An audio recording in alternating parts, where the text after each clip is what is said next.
সুপ্রিয় দর্শক শ্রোতা, সবুজ বাংলায় আপনাদের সবাইকে আন্তরিক শুভেচ্ছা ও অভিনন্দন জানিয়ে আজকের ভিডিও শুরু করতে যাচ্ছি। আজকের ভিডিওতে আমি আলোচনা করব বেগুন চাষ সম্পর্কে। সঠিক বেগুন চাষ পদ্ধতি জানা না থাকার কারণে অনেক সময় হতাশ হন বেগুন চাষিরা।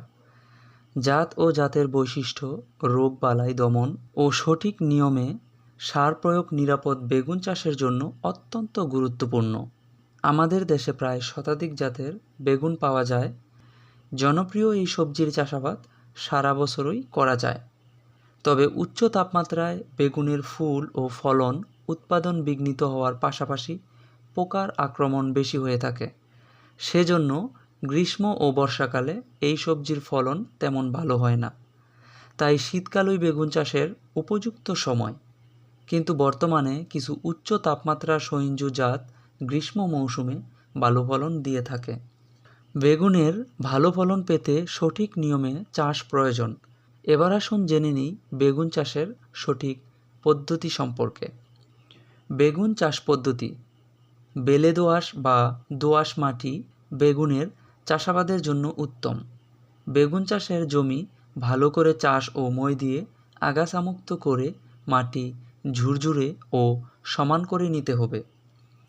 সাধারণত মাঘ থেকে ফাল্গুন অর্থাৎ জানুয়ারি থেকে ফেব্রুয়ারি মাসে গ্রীষ্মকালীন, বৈশাখ অর্থাৎ এপ্রিল মাসে বর্ষাকালীন, ভাদ্র থেকে আশ্বিন অর্থাৎ আগস্ট থেকে অক্টোবর মাসে শীতকালীন ফসলের বীজতলায় বেগুনের বীজ বোনা হয়।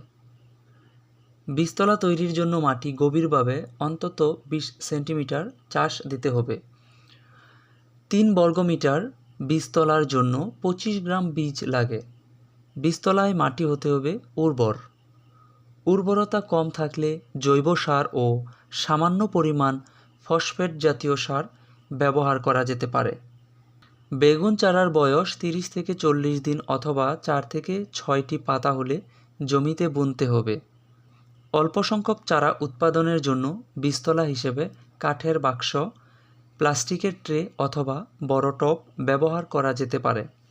জমি তৈরি ও চারা বপন: বেগুনের চাষাবাদের জমি সেচ ও পানি নিকাশের সুবিধাযুক্ত পর্যাপ্ত সূর্যালোক পায় এমন স্থান নির্বাচন করতে হবে। সাধারণত বেগুন চাষের জমি ভালো করে 4 থেকে 5 বার চাষ ও মই দিয়ে আগাছামুক্ত করে মাটি ঝুরঝুরে ও সমান করে নিতে হবে। সার প্রয়োগ: বেগুন গাছ মাটি থেকে প্রচুর খাদ্য উৎপাদন শোষণ করে, তাই বেগুনের ভালো ফলন সার ব্যতীত সম্ভব নয়। তবে সারের পরিমাণ নির্ধারণ করতে হবে জমির উর্বরতার উপর নির্ভর করে। পরিচর্যা ও সেচ: জমিকে প্রয়োজনীয় নিড়ানি দিয়ে আগাছামুক্ত রাখার পাশাপাশি মাঝে মাঝে গাছের গোড়ায় মাটি আলগা করে দিতে হবে। বেগুন গাছ জলাবদ্ধতা সহ্য করতে পারে না, সেচের পানি বেশিক্ষণ ধরে রাখা যাবে না। গাছের গোড়া পর্যন্ত মাটি ভিজে গেলে নালার পানি ছেড়ে দিতে হবে। রোগ ও পোকা দমন ব্যবস্থাপনা: বেগুন ক্ষেতে প্রায় 2টি মারাত্মক রোগ ঢলে পড়া ও গোড়া পচা দেখা যায়। এছাড়া মোজাইক, খুদে পাতা, শিকড়ে গিট ইত্যাদি রোগও বেগুন গাছ ও ফসলের যথেষ্ট ক্ষতি করে। কাণ্ড পচা ও ফল পচা: এক প্রকার ছত্রাকের আক্রমণে ফিমোসিস বাইট রোগ হয়ে থাকে। উষ্ণ ও আর্দ্র আবহাওয়া এবং অধিক তাপমাত্রায় এ রোগ দ্রুত বৃদ্ধি পায়। এ রোগটি বীজ, আক্রান্ত গাছের পরিত্যক্ত অংশ এবং মাটির মাধ্যমে সংক্রমিত হয়। যদি কোনো সময় গাছে পুষ্টির অভাব দেখা দেয় তখন এ রোগের ব্যাপকতা বেড়ে যায়। সাধারণত নিচের পাতায় প্রথমে দাগ দেখা যায় এবং দাগগুলো স্পষ্ট গোলাকার ও ধূসর বাদামি রং ধারণ করে। মাটির উপরিভাগের কাণ্ড হঠাৎ করে সরু হয়ে যায়। এ রোগের প্রতিকার: সুস্থ রোগমুক্ত বীজ ব্যবহার করা, সেচ বা বৃষ্টির পর গাছের গোড়ার মাটি আলগা করা, প্রতি কেজি বীজে 2 গ্রাম ভিটাভেক্স 200 দিয়ে শোধন করা। বেগুন বীজে এ রোগ দেখা মাত্র ছত্রাকনাশক স্প্রে করতে হবে।